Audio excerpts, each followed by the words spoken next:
Nilikha ka upang maging katulad ni Kristo.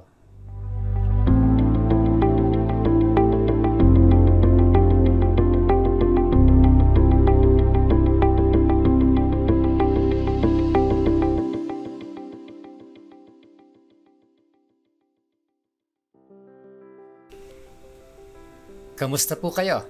Pastor Arnold po. Si Jesus ang tanging perpektong tao na nabuhay kailanman.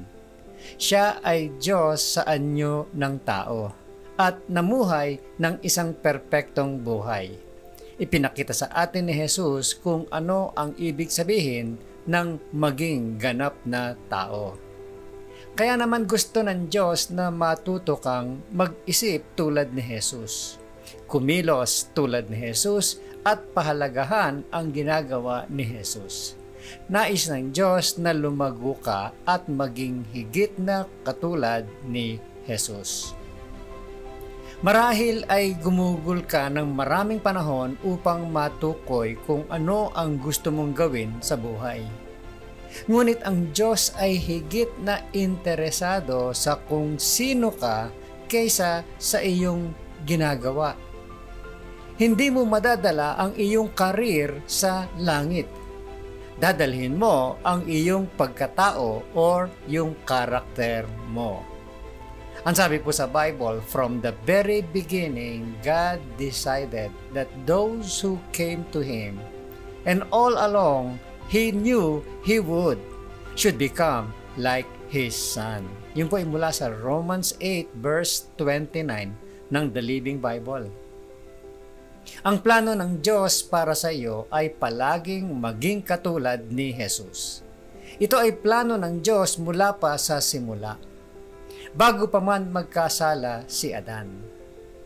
Ang mga bunga ng Espiritu ay perpektong larawan kung sino si Jesus at kung paano siya kumilos. But the Holy Spirit produces this kind of fruit in our lives: love, joy, peace, patience, kindness, goodness, faithfulness, gentleness, and self-control. Mula po yan sa Galatians chapter 5 verses 22 and 23 ng New Living Translation. Kaya paano pinoproduce ng Diyos ang ganitong uri ng bunga sa iyong buhay? Inilalagay ka niya sa mga sitwasyon na kabaligtaran ng bunga na dinidevelop niya sa iyo. Madaling mahalin ang mga taong kaibig-ibig. Tuturuan ka ng Diyos ng pag-ibig sa pamamagitan ng paglalagay sa iyo sa paligid ng mga hindi kaibig-ibig na mga tao para matuto kang magmahal. Sa panahon ng kalungkutan, matututo ka ng kagalakan. Matututo ka ng pasensya kapag nasusubok ito. Nais ng Diyos na ma-develop ang karakter ng iyong buhay. Gusto mong maging mabilis at madali ang proseso tulad ng isang bendo machine.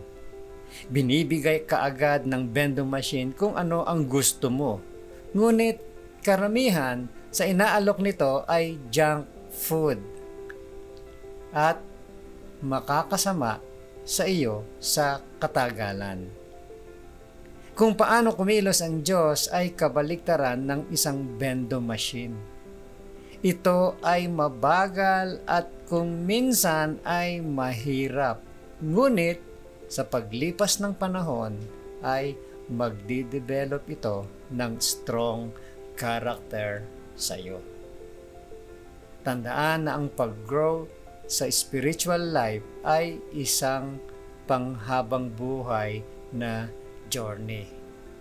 Maging matyaga or be patient. Ang sabi po sa Bible, God began doing a good work in you, and I am sure He will continue it until it is finished when Jesus Christ comes again.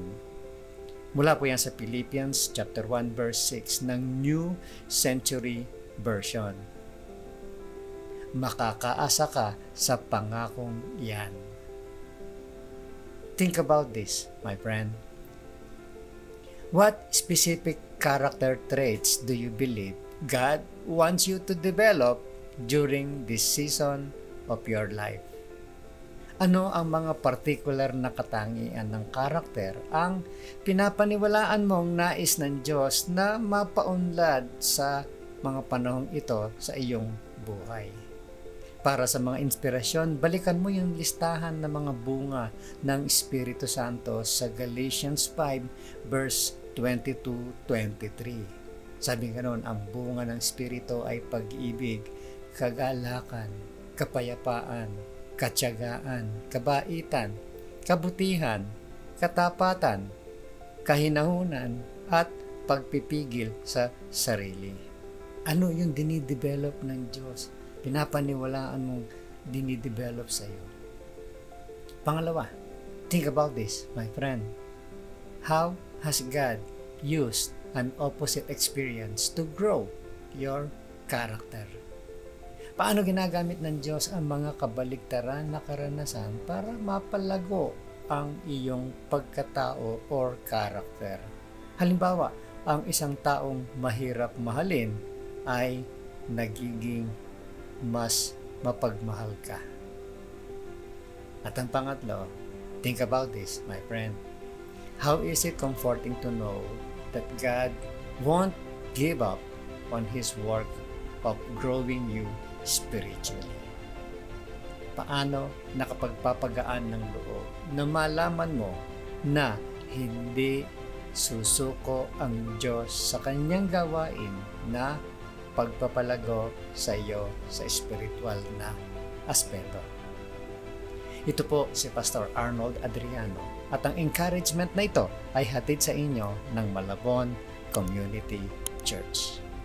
Have a great day, my friend, at huwag mong kakalimutan kung sino ang gumawa ng araw.